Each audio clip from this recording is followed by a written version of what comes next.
இந்த முதல் வசனத்தை பாருங்க, ஜெப வேளையாகிய 9ஆம் மணி நேரம்.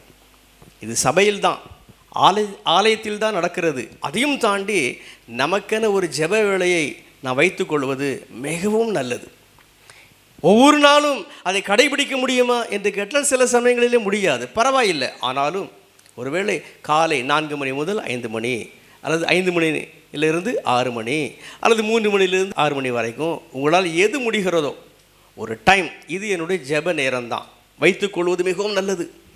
அல்லது இரவு நேரத்தில் உங்களுக்கு நேரம் கிடைக்கிறதா, ஒரு குறிப்பிட்ட 1 மணி நேரம் அல்லது ஒரு 30 நிமிடம், அல்லது பகல் நேரத்தில் நேரம் கிடைக்கிறதா, ஒரு குறிப்பிட்ட ஒரு காலகட்டம், இந்த டைம் என்னுடைய ஜெப நேரம்.